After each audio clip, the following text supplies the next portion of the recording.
नमस्कार विद्यार्थी मित्रांनो, लक्ष अकॅडमीमध्ये आपल्या सर्वांचं स्वागत आहे।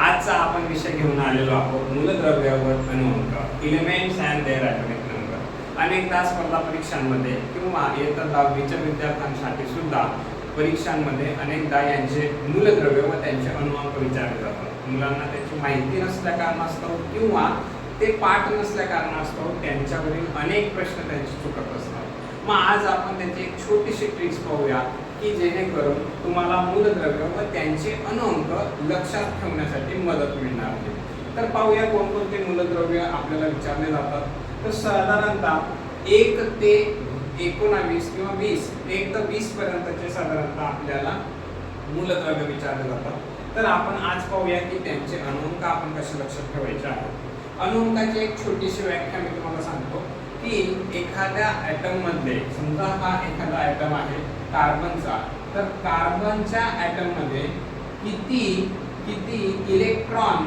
किंवा प्रोटॉन आहेत, किती इलेक्ट्रॉन किंवा प्रोटॉन आहेत त्याच्या संख्येला अनुअंक असे म्हणतात। म्हणजे उदाहरणार्थ कार्बन मध्ये 2 व 4 एकूण 6 इलेक्ट्रॉन्स आहेत आणि 6 प्रोटॉन आहेत, म्हणून त्याचा अनुअंक हा 6 आहे। तर बघूया ट्रिक्स कशा पद्धतीने मूलद्रव्य व त्यांचे अनुअंक तुम्हाला लक्षात ठेवता येतील। मित्रांनो, H म्हणजे हायड्रोजन, He म्हणजे helium, lithium, beryllium, boron, carbon, nitrogen, oxygen, chlorine, neon, sodium, magnesium, aluminium, silicon, phosphorus, sulphur, chlorine आणि आर्गॉन।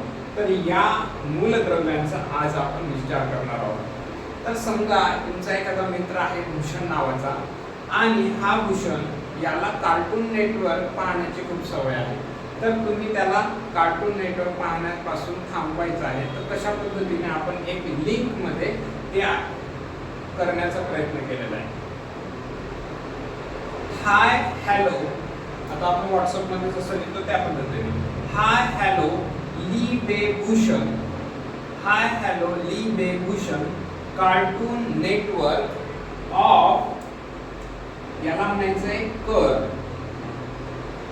हाय हॅलो ली बे भूषण कार्टून नेटवर्क ऑफ कर, नाही तर मग आलसी, ALSI आलसी प्रणव सर CLAR कॉलर धरून मार।